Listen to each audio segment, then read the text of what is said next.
तुम हवा महल।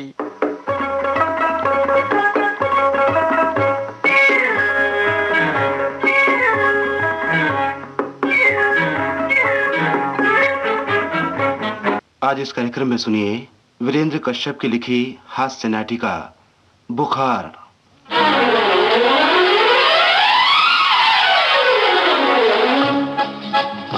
ले बेटा, ले नाक बंद करके एकदम पी जा। अरे दवा तो कड़वी हो गई है, तू क्या जाने तेरी बीमारी से हम कितने परेशान हैं। हाँ माँ। ले बेटा सड़ाक से पी जा। अरे शाबाश, पी जा पी जा। ओहो माँ, तुम लोग मुझे घर में रहने दोगे भी या नहीं? मैं कितनी दफा कह चुका हूँ कि मुझे ना कभी बुखार था, ना है और ना ही कभी भविष्य में होगा। तो फिर भी पता नहीं क्यों तुम लोग मेरे पीछे पड़े हुए हो। सो तो मैं भी कहूँ बेटा कि बुखार हो तेरे दुश्मनों को। हाँ। पर तू ये काढ़ा तो पी ले मेरे बच्चे। देखियो एक ही खुराक में बुखार आधा रह जाएगा। अरे हर सरन वैद्य जी से दवा लाए हूँ तेरे लिए, कोई अरे गहरे नत्थु खैरे की दवा थोड़ी। ले बेटा पी जा। अब चाहे इस दवा को स्वर्गीय धनवंतरी जी ने खुद ही तैयार क्यों ना किया हो माँ, मैं इसे नहीं पीऊंगा, नहीं पीऊंगा, नहीं पीऊंगा। इतनी कड़वी जहर दवा को भला कोई शरीफ आदमी पी सकता है? तुम जरा चक्कर देखो एक बूंद, जिस्म का एक एक रुआ खड़ा ना हो जाए तो मेरा नाम अशोक नहीं। हाय हाय, बिल्कुल वकीलों की तरह बहस करे तू तो। भगवान मेरे बच्चे को 100 बरस की उम्र देवे, कलेक्टर बनाए इसे। ले बेटा अब तो पी ले इसे, है ही कितना, अरे मुश्किल से मासा 2 मासा होगा। तुम भी कमाल करती हो माँ, पूरे पाव भर का गिलास भरा हुआ इस काढ़े से, और फिर चाहे ये रत्ती भरी क्यों ना हो, मेरे बस का नहीं है इसे पीना। अरे मेरी नहीं तो अपने बाबूजी की परेशानी का तो ख्याल कर। अरे देखियो 3 दिन से डॉक्टर वैद्यों के पीछे मारे मारे फिर रहे हैं, तू भी तो बिस्तर पर लेटे लेटे परेशान। मैं बिस्तर पर लेटा हुआ हूँ? अरे भाई मुझे लेटाया गया है बिस्तर पर जबरदस्ती। हे भगवान, कैसी बुरी घड़ी में मैंने थर्मामीटर मुंह में लगवाया था। इसने फिर बड़बड़ाना शुरू कर दिया है। अशोक की माँ बाईदीवे मैं कहता हूँ तुम रोगी से बहस करती क्यों? बाबूजी आप माँ से कुछ भी कहिए लेकिन मुझे रोगी ना कहिए। वाह बरखुरदार वाह, तुम भी अपनी कसम के एक ही हो। 72 घंटों से चारपाई पकड़ी हुई है और मैं इस वक्त सैकड़ों दंड पेल सकता हूँ, हजारों उठक बैठक लगा सकता हूँ, जिम्नास्टिक कर सकता हूँ, 1 मील तक दौड़ सकता हूँ और एक सड़ मुसड़ से कुश्ती लड़कर उसे पछाड़ भी सकता हूँ। लेकिन 3 दिन हो गए एक प्याला काढ़ा भी ना पी सके। हाय हाय, वो बेचारा अभी अभी पीने ही लगा था कि तुमने उसे फिर छेड़ दिया। ले अशोक नाक बंद कर बेटे। मैं कहता हूँ इस काढ़े को पीने से मेरी सांस ही बंद हो जाएगी। बाबूजी आखिर आप लोग मेरे माँ बाप होकर भी क्यों नहीं समझते? देखो अशोक, हमें बेवकूफ बनाने की कोशिश मत करो।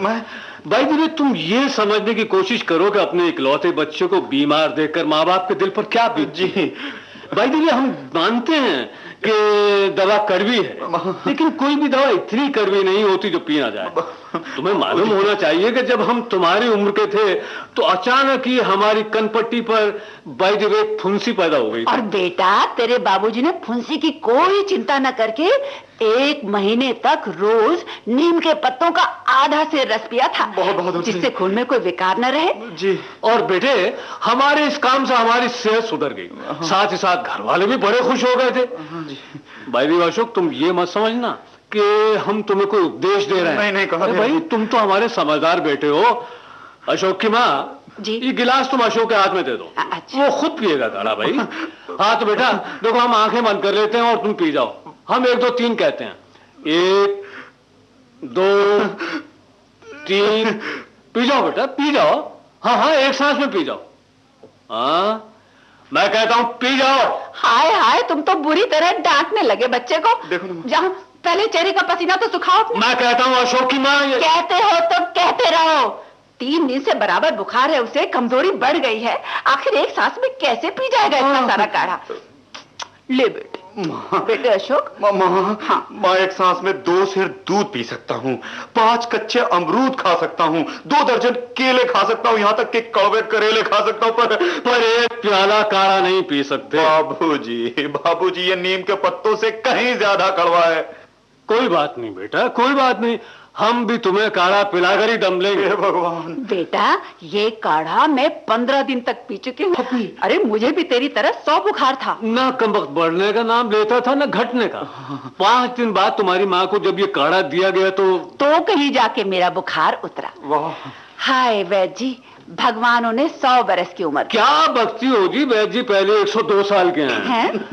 अच्छा तो हाँ अशोक की माँ, हम अशोक के दोनों हाथ पकड़े लेते हैं जी। तुम बिजली की तेजी से अशोक के मुंह में काढ़ा डाल देना। नहीं जी, हाथ मैं पकड़ती हूँ। तुम्हारा बेटा 25 साल का नौजवान है अशोक की माँ, एक झटके में ये दोनों हाथ छुड़ा लेगा। आप लोग चिंता ना करें, मैं चुपचाप लेटा रहूंगा। और फिर तुम घंटों तक मुंह नहीं खोलोगे। बाबूजी आप मुझे किसी डॉक्टर को क्यों नहीं दिखला देते? ना हो तो वैद्य जी से कहिए वो आकर मुझे देख तो ले। पता नहीं उन्होंने मेरी नब्ज देखे बगैर कैसे काढ़ा दे दिया। बेटे तुम्हारी जिद को देखते हुए बाय द वे मैंने डॉक्टर साहब को बुला भेजा है जी। बस वो आते ही होंगे 5-7 मिनट में, लेकिन उनके आने से पहले हम तुम्हें इस अक्सीर दवा की एक खुराक जरूर पिलाना चाहते हैं। नहीं। हाँ अशोक की माँ जी। अच्छा तो देखो, हम अशोक के दोनों हाथ पकड़ते हैं और तुम चलो मैं दवा उन्हें लूंगी। हे प्रभु। जरा 1 सेकंड के लिए ये गिलास तो पकड़ना अशोक के बाबू। लाओ दे दो। है हाँ?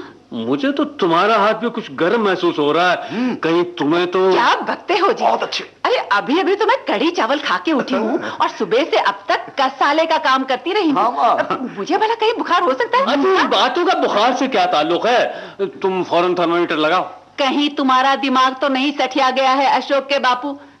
अरे मुझे फिर भूख लग रही है, और बल्कि मुझे तो अभी रामू की माँ के घर भी जाना है। फिर भी थर्मामीटर लगाने में क्या हर्ज है माँ? हम बुखार ना हो तो ना सही, बाबूजी की शंका तो दूर हो जाएगी। ये लो थर्मामीटर। ओफो।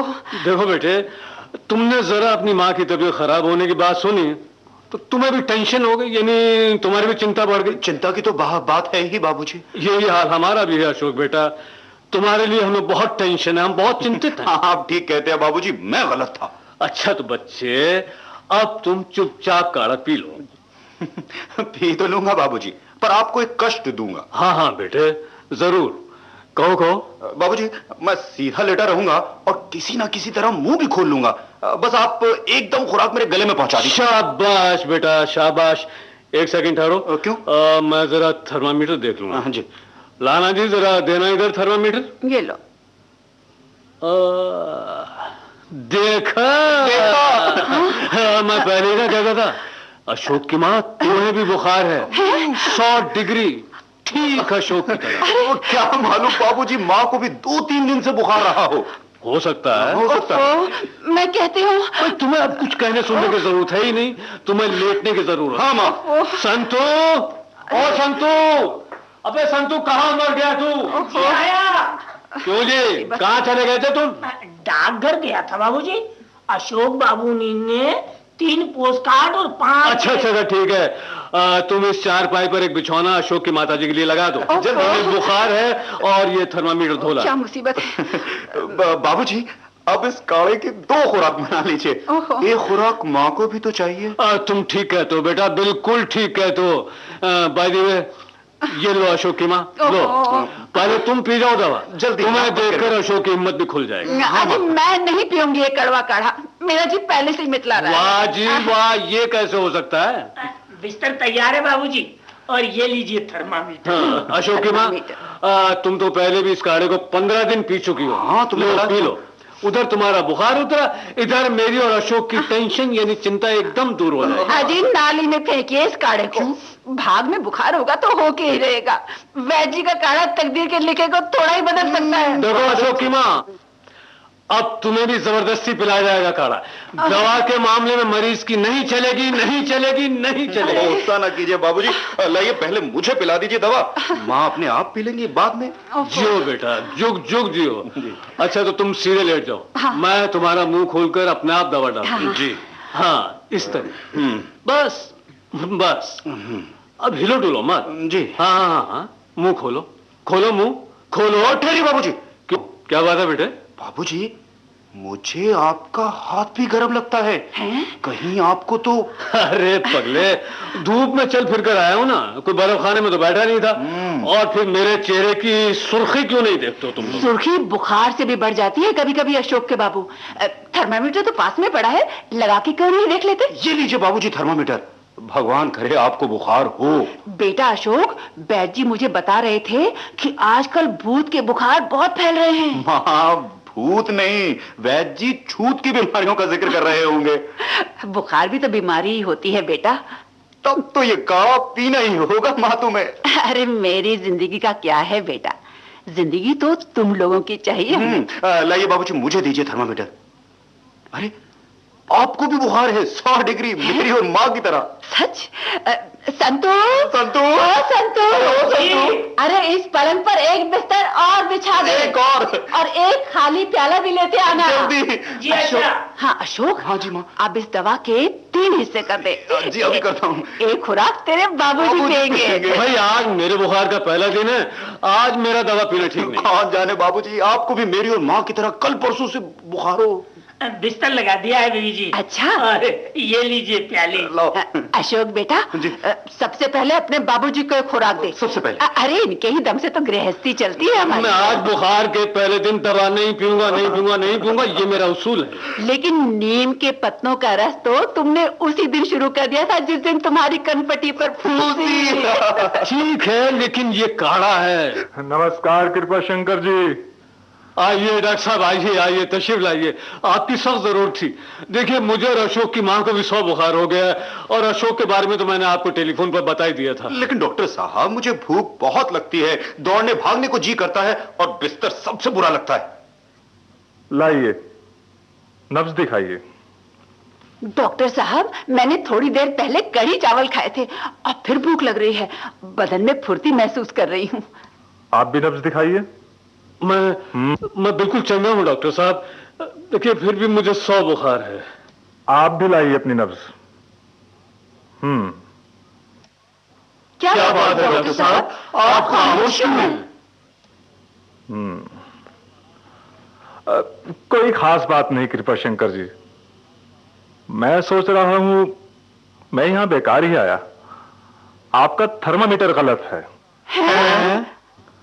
जी हां, इसको लाख बार झटकिए, लेकिन इसका पारा ना तो 100 डिग्री से आगे बढ़ता है और ना ही पीछे हटता है।